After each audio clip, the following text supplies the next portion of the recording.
Welcome to today's learning session. It's more of just sharing ideas here and there. It's more of discussing to me, and we shall use the first. I'll use the first 20 minutes to take you through something. Something that has popped up in my mind for some time. Today's presentation is not going to be about facts or what was written where or all those things. It's more of just a talk on how best can we design things so that they are validated quite faster, because that's when delivery can be quite fast in the first place, and then that's when you can get to meet the market demand at a specific time, because we as designers, we also play a huge role once it comes to how products are actually being shipped out to the market. So, and if at all we do not find ways of making sure that we come up with processes that can help us mitigate the different issues we face while coming up with our work, so that we can have streamlined sort of like ways of communicating with other teams, so that what we are doing is in line with how it will be later on shipped to the market. Because if you realize nowadays things are being done quite differently by some companies that are embracing AI, and AI is like the thing that is taking up people's minds these days. So today's sort of like topic is test-driven design, and this ideology is just it just comes from what they call test-driven development, because to me, design and software development, especially product design, they are not that different to me, because unless you give me a better sort of like idea or difference. But if you realize the processes that software development goes through, then you realize those processes can be actually appreciated and then later on reused in the design process, especially the product design process. Now, I'm not so good at maybe software development or software engineering, but at least I know I'm with the little background I have, or with the little knowledge I have, I have used that to come up with this term, because I've realized it's not anywhere like on the web. It's more of a term that is used for software development, but I've removed the development and I've instead added design, because design and development are inseparable. We are literally designing in that process. So you realize that in most cases we do take the same steps as software engineers, and you realize that some companies these days actually want product designers to learn CSS and HTML plus JavaScript, so that the designs they come up with are not just aesthetically pleasing. Our aesthetics are, it's just like the way things look, or making something look a little bit it's sometimes it's actually hard to type while talking. But aesthetics are about beauty and the appearance of something, and sometimes that is really good, but once it comes to the way things are being done these days and the fast-paced sort of like world we are in, delivery is now more important than sitting back and thinking about how something is going to really look like. And yet in some cases people haven't actually used this thing, so why would you worry about how it will look like yet even people haven't interacted with? So it's better to come up with something that will be acceptable or accepted in the first place. Then you always work around that so that you can later on deliver something that will match people's needs based off of the feedback that you get from testing. So guys, I hope I'm not confusing you. I will take on questions anyway at the end, but test-driven design is just an idea that I've taken from test-driven development. Test-driven development just takes into consideration this cycle, and you realize that we also use the same cycle, although some of us don't code, so we just design down here. I'll show you our image. This is just for software engineers.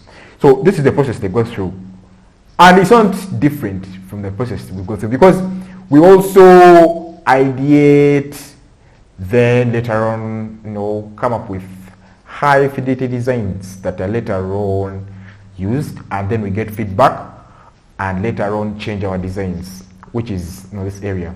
So this is how software development, this is like the process it goes, software goes through to be later on delivered. So this is the definition for test-driven development, and the main sort of like the keywords you should look out for just software development, and then software requirements. Let me actually make them red so that I just show you that we can use these concepts so that they can benefit us, because I realize that software development is more organized than our product design process, because our process it more favors how will things look like in the end. But once it comes to designing with development in mind and with usability sort of like testing mindset, because test-driven design is just aimed at making sure that usability testing at the end is smooth. So usability testing is just all about testing things and making sure that what they are doing is what they were intended to do. And in this case, that's software. This is just the back end of things and all of that. The back end plus maybe the front end plus the servers and all of that. So how that is constructed to actually serve the end consumer. Now, software and design, especially product design, are not that different. So these are the keywords: software development, then software requirements, being converted to test cases, then fully developed. So developed is another keyword, and tracking also software development, another keyword. Then by repeatedly testing, another keyword. Software, another keyword. Against the test cases is another keyword. So ideally, what test-driven development is, it's just developing or coding things based off of the requirements of a specific given system. Design is not any different. It's also, just about, designing from the requirements. So, because that is what product design is. You design from the requirements. Without the requirements, you cannot design. So, unless you're going to design from heaven, and then you design the things, then you bring them here on earth.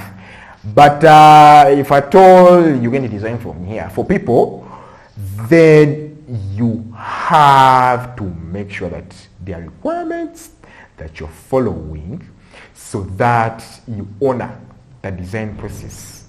The design processes in this case, or in this other case for software development, I just know the software development process actually. So I don't want to confuse you. I'm just relating software development to product design or to the product design process. Now, you can customize your product design process the way you want. This is how I think about mine. And you can either buy my idea and use it, or you can tweak it around to fit your own need and purpose. So that is something you should actually note out. You should always make sure that you find something that actually fits you and fits your understanding of things, because even the processes we read out there, they were just created by people, and those people are not you. So you'll never be them. You just have to find a way of tweaking things around so that they can fit your needs. This is what I'm just taking you through. Now, another keyword, repeatedly testing. Are you seeing driven testing here? Testing is another keyword. The designs, again, yes, the test cases. A test case, it's just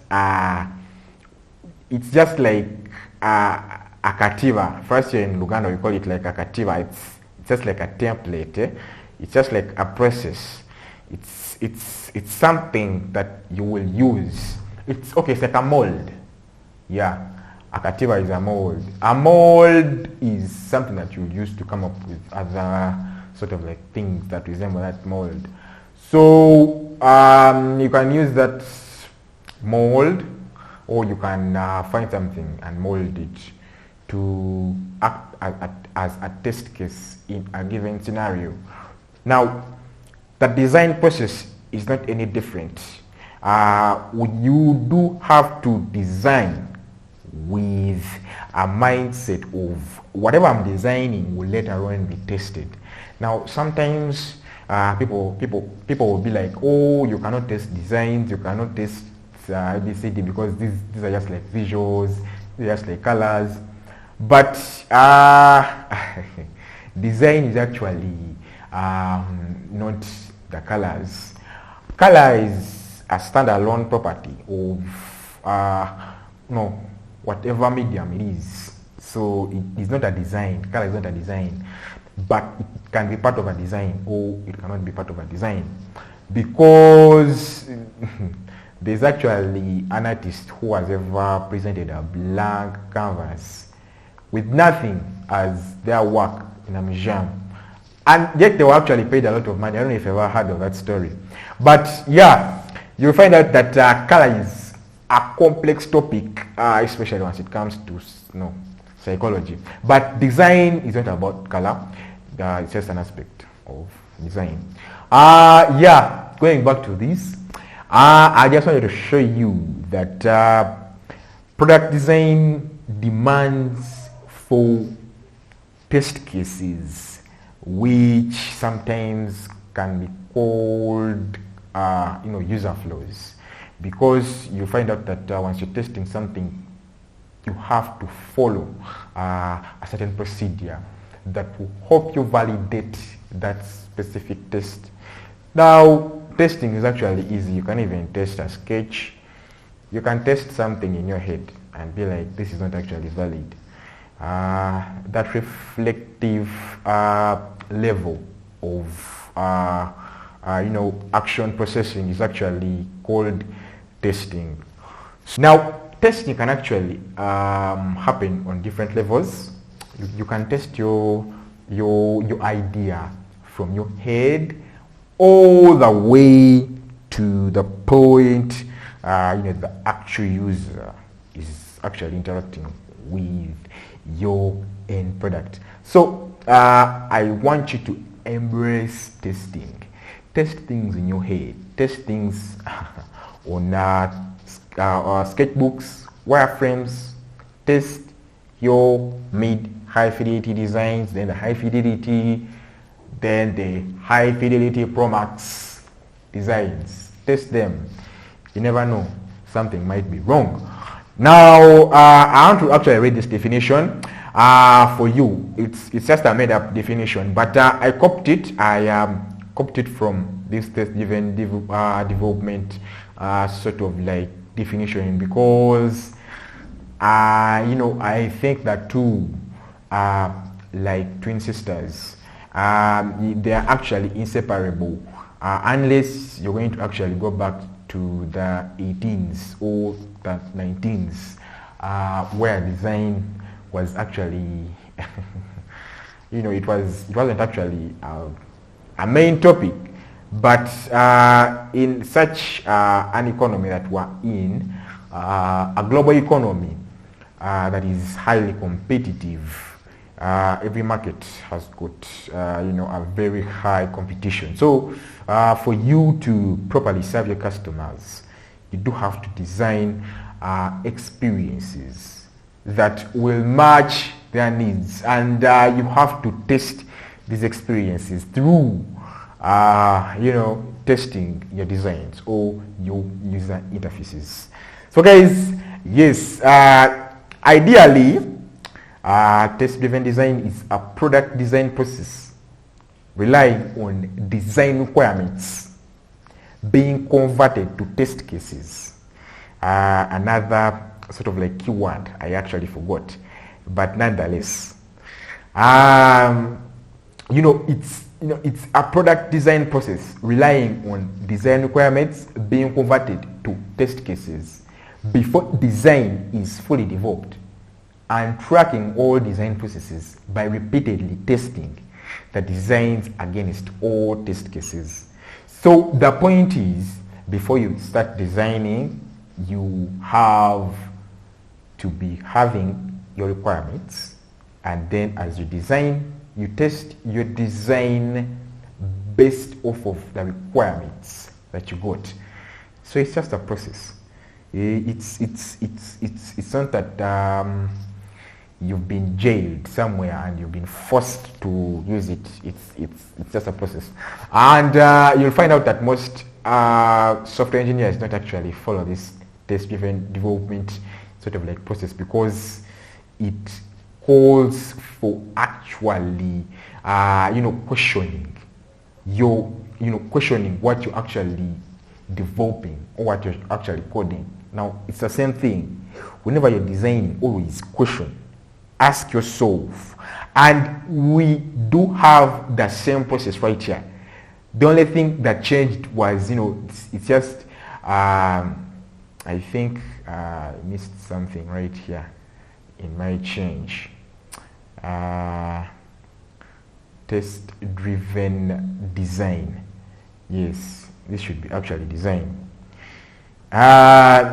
You'll find out that we actually follow the same thing. So what I did was ideally changing the other sort of like diagram you saw up there and adding the design aspect to it, because it's what I think can actually make product design really interesting, as long as you have your requirements and you properly understood the processes that these individuals will take to execute or to come up with something at the end. There has to be an end result. That's why we have the requirements. Now, sometimes some individuals actually think this is really hard to adopt, but it is not. It is just a mentality.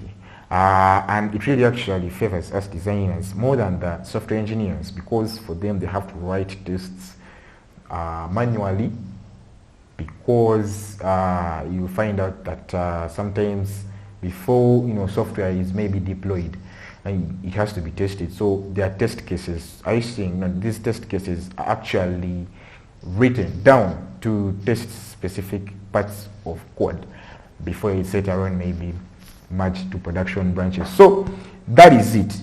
This is the same thing here. You think about something, and the thinking part here, right here, comes from the requirements. So you have to have the requirements. As you think about what you're doing, you test it. So after getting the requirements, you test those requirements before you actually design. Now, this testing part right here, the main reason as to why it was put in red is because it's really important. It's the main aim of having test-driven design or development. So testing is actually the most important part in your design process or development process. Because if at all it's the most important part in development, why would it be in design? Why do we think that product design is like, I don't know what? But it's not any different. You find out that you can test your designs, and sometimes some individuals will be like, how can I go through all these processes? They are quite many. No, they are not.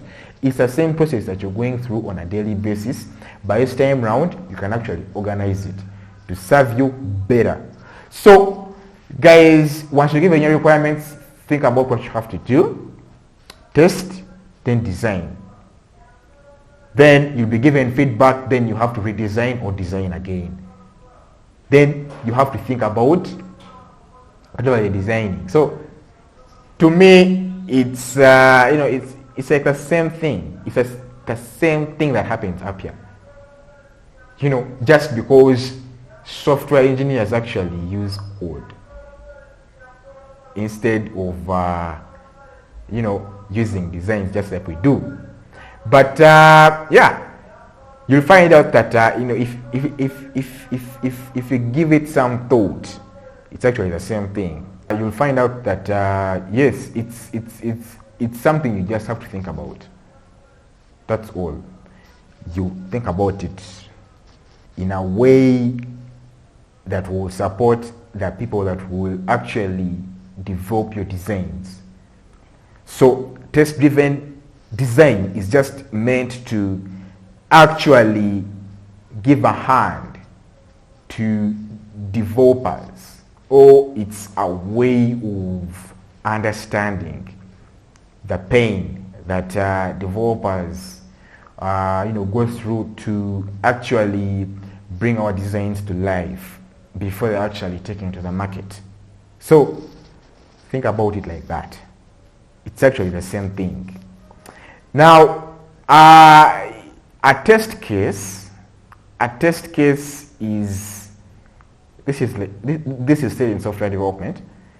A test case it's just a set of actions performed on the system to determine if it satisfies software requirements and functions correctly. Yes, these are just definitions that are out there.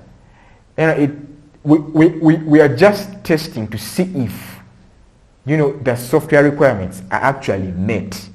And it's the same thing that happens in design.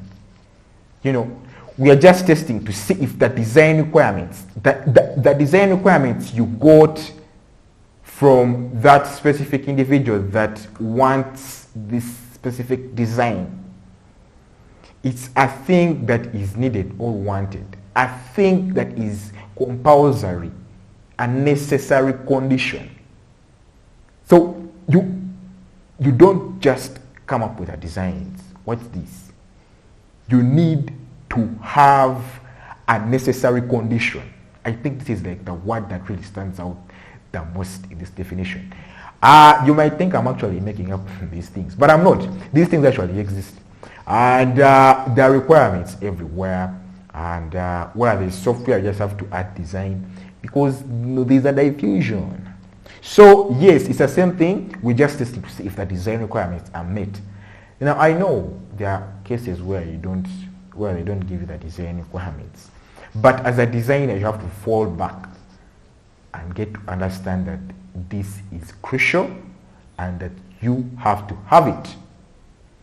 So guys, yeah, that is it. That is it. That is what test-driven design is about. And it's meant to prepare yourself and get used to usability testing.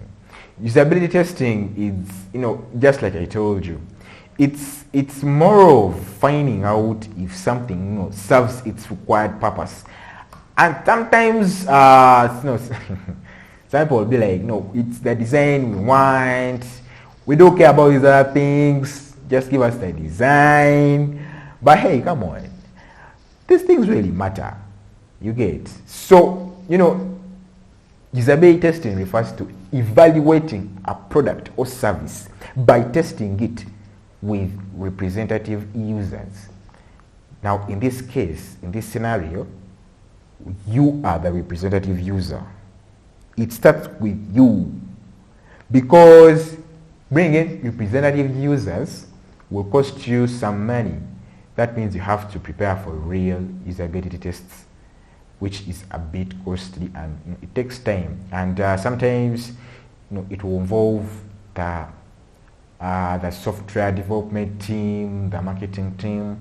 Okay, it calls for attention from for all over the whole organization. The entire organization has to be around for you to carry out that usability test so that it's effective. Because in most cases, these tests are just qualitative. They are not quantitative. So you will have to convince people to be there. Now, this actually brings us to another interesting topic. It's about, the book I want to recommend to you. It's called Don't Make Me Think he's actually called Steve Krug. It's a book that will actually help you have a better understanding of what usability is and what usability or what web usability stands for and what is its place once it comes to using the web or interacting with the web. So you'll find out that this book right here, it's more of showing you the possibilities or the different ways that are actually surprising that people use the web that we're not actually aware of. So Steve Krug is a usability expert. He has done quite a lot of usability tests, and that's why he actually wrote this book. Now, there are other books that he wrote that actually give you more in-depth explanation of what usability testing is. Now, the other book I want to recommend today is a book called The Design of Everyday Things by Don Norman. The Design of Everyday Things by Don Norman. Yeah, this is another book that does not talk about, yes, at first, okay, it didn't consider aesthetics because these usability experts sometimes do not really focus on aesthetics, how something looks. Yes, how something looks like can actually affect someone, but that is so obvious. It's so obvious that things should look good. Like, in the 21st century, yeah, where wouldn't they? So everything should automatically look good somehow. So the usability is about how things are used, not how they look. So the design of everyday things, it's not about usability, but it has got an entire section of that concerns usability of things, not just product design, but design as a whole, the design of the products we use in everyday life. Because design is design, even if you're designing. I don't know. I think I've used this statement so many times. But yeah, at the core, design is design. So yeah, the design of everyday things, is a best-selling book by a cognitive scientist and usability engineer. So Don Norman he's the one who coined the term, I think, user experience designer. I think was the first user experience designer at Apple. So yeah, he talks about how to see design from another perspective in this book. So guys, that was it. Today's presentation has just been about selling to you this idea of test-driven design, because to me, I think it is one of the ways that you can use to make sure that you are in proper contact with someone that is actually developing your designs, especially in this kind of scenario we are working in, where the developers have to actually transmit our designs into code. So we do have to have a similar mindset, just like they do have, while coming up with their features, while following the software development process. So guys, yeah, that is it.